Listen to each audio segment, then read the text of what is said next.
ending. Now, speaking of messes, I don't know if she's a Libra, but let's talk about Katy Perry,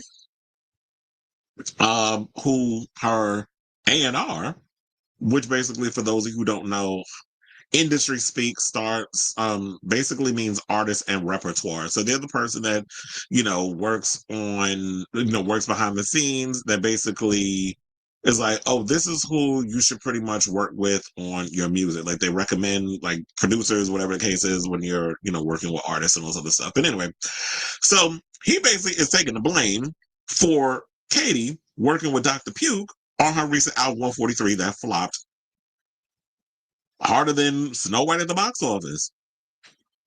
Now, fans of Katy Perry might now have someone to point their fingers to for her recent work with Dr. Puke and a recent The Manager's Playbook interview, which I do have that YouTube. I didn't watch the interview, but I do have it linked on my website if you guys have not seen it.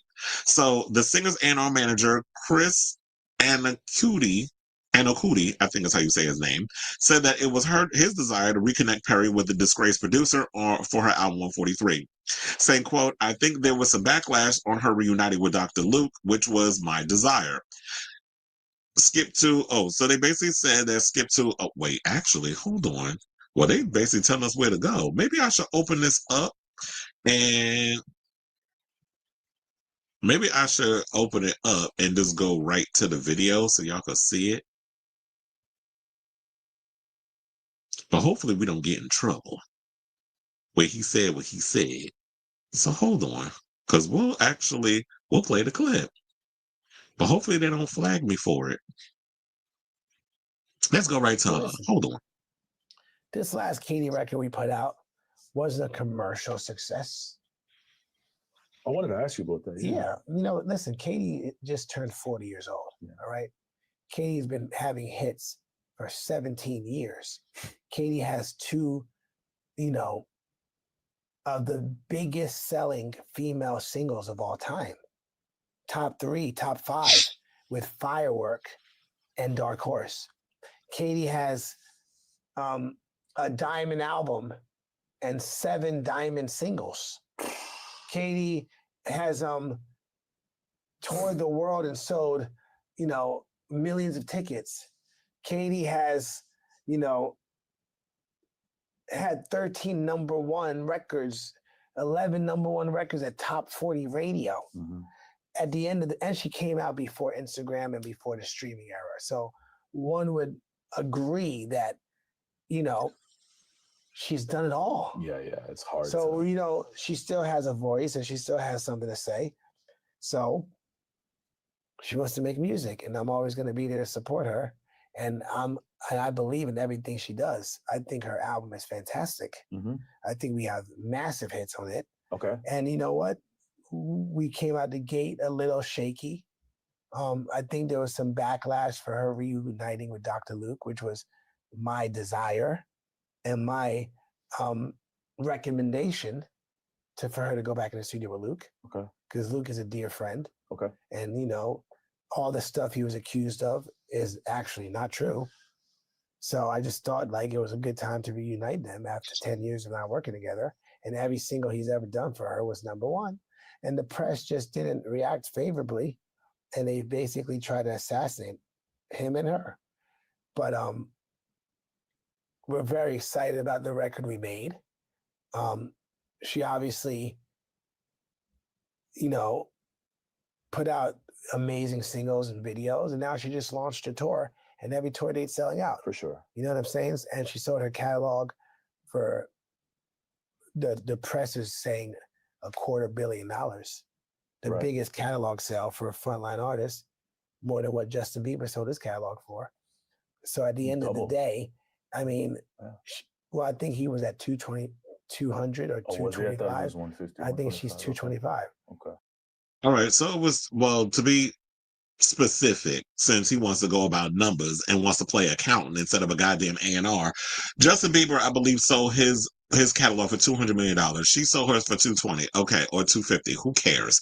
The fact of the matter is, yes, she has 7 #1 songs. She has made history as like, well, and I guess she matches Michael Jackson as like having the most #1 singles off of one album, which was the Teenage Dream record. Well, yes, was the biggest record of her career. But how long ago was that? That was over a decade ago. Sir, you have to realize you're in 2025. So I'm glad you can sit up here and play accountant. You can bring up all these numbers, how many records she sold. Nobody's discounting all of that. The fact of the matter, and then you up in there saying, oh yeah, well, Dr. Luke was accused of all these things, which wasn't true. Were you in the room when he did allegedly the things he did with Kesha? So for you to sit up in here and try to speak on something that you are not privy to because he's a friend of yours, which already shows your bias towards the matter on which team you rely on, you basically screwed Katy. So now he wants to come out and say, oh yeah, it's my fault. But then again, when the Katy cast heard about this and slaughtered your ass on social media, tried to backpedal and pussy pop and say, oh, I lied and all this other shit.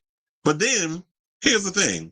So, I believe Rolling Stone reached out to him to get his thoughts on this whole situation. And I was trying to look for the quote, but I think he said something or another that, oh, you must be bored, have a good day or something. I'm paraphrasing in that.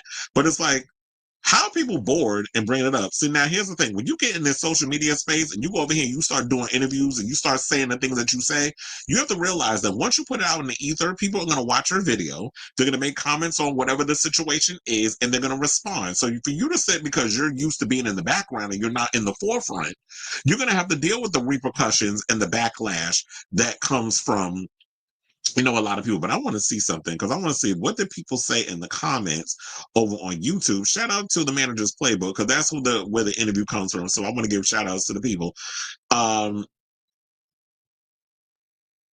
well, it looks like for a lot of people sitting there talking about that, you know what, that it's pretty much a good interview that in regards of the stuff that he said about Katy Perry, it is relatively a good interview in regards of like when you're dealing with an artist manager and what it is, what goes on behind the scenes with where he was also talking about like digital numbers on songs and how I think they be cooking the books and all those other stuff. So yeah, it's relative. So in regards of the stuff he said about Katy, it is a good interview that everybody should check out. I haven't fully watched the whole thing yet, but I'm gonna definitely check out the whole thing. Katy Perry stuff aside, but what my thoughts were on the whole situation to wrap all this up. So if you're willing to lie on the sword for Katy as to why 143 was a flop, which after like I said, the Katy Cats ate him up in the comments, it basically proved that she's nothing more than a blank canvas to the mainstream label that she's tied to paint whatever picture they want for her artistry, because they say, oh, she had a whole lot to say. She had a whole lot of nothing to say, because I listened to the record and it's like the music is dated. Yeah, just because that you were trying to replicate the success, and if you notice, he reiterated, she's turning 40. She's been doing this for 17 years. So what that implicates is you've been doing this for a long time. You're trying to see where you fit in this era because, this is the era of we chew you up and spit you out. You're getting a little too old because you're a pop star and you're hitting 40. So then you already know the ageism shit is starting. So that's what I kind of felt which is what you always have to really listen to what people say and how they say it versus just the words that just be coming out of their mouth. So that's what I felt. It was a little ageist there. Maybe it didn't mean anything by it. I don't know. But it just felt like, okay, she's turning 40. Where does she fit in today's climate? Because while she was over there selling her catalogs and doing residencies and making $25 million a season over on American Idol, all her contemporaries like Lady Gaga and so many others were out here making music and pounding the pavement and doing other things. Katy Perry out here being a damn judge on a tight-ass competition series and doing a residency where she in her mind is still doing shit that people like that she did 12 years ago, which was geared more towards a bunch of 5-year-olds. So you got Blues Clues, Zoobly Zoo, all that crap on stage, dancing sharks and all that mess when you in your mid-30s, when you need to grow the fuck up. And then she out here putting out this music. The music sound like shit that would have been popping during the Teenage Dream era. Those times is gone. You haven't evolved as an artist. So what exactly is she out here having that she has to say? And said this was based over her daughter Daisy. I didn't get nothing about no child listening to that music unless you was trying to channel your inner child. But when you try to weaponize your own kid on the music, I was like, I don't feel it at all. It's a bunch of bullshit. So everybody's out here literally giving like these contradictory answers, and it's like, what is there to believe actually? So, at the end of the day, I just feel like she'd rather be a walking jukebox regurgitating dated music that would have popped during her glory days than actually evolving her sound with other producers that weren't Dr. Puke. And you have to realize also, once people make their mind up, that's it. Like, people already have their ideas in their head about Dr. Puke, that whole situation about Team Kesha.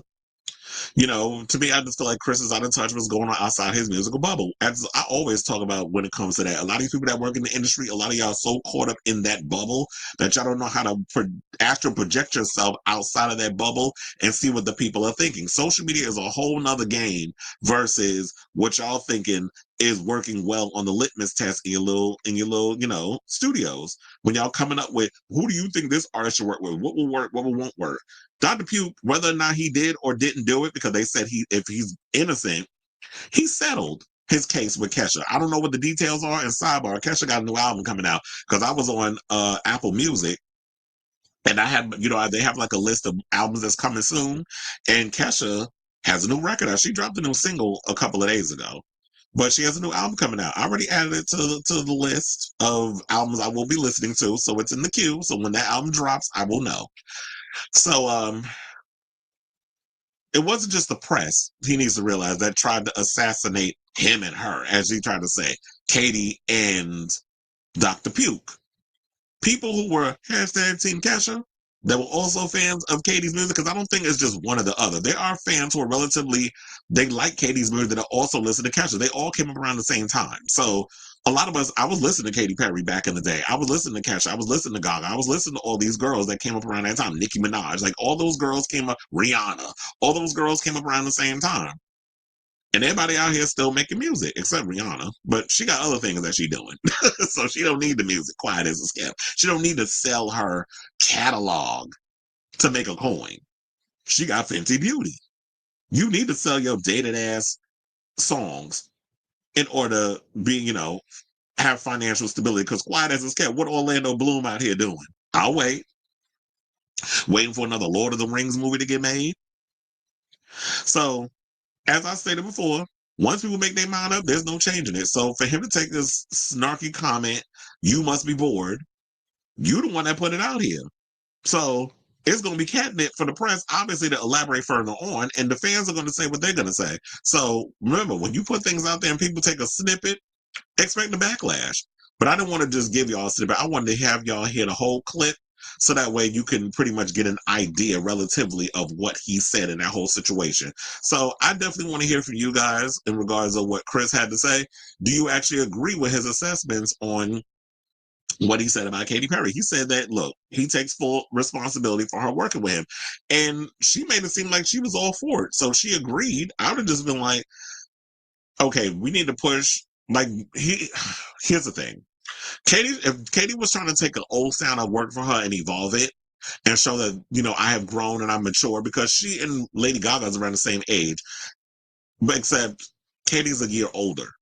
So the difference between Mayhem and the difference between 143, Gaga took a sound that worked for her, the Born This Way, the Fame Monster, that whole sound, and it shows when you listen to Mayhem, which I will say has grown on me significantly. I love the album now. Before I was just like, but now it's like, I love the record. I just feel like it's basically a lot of those, she took a lot of the best parts of that gumbo, put it in there, add a couple of new seasonings, and it tastes better. It tastes mature.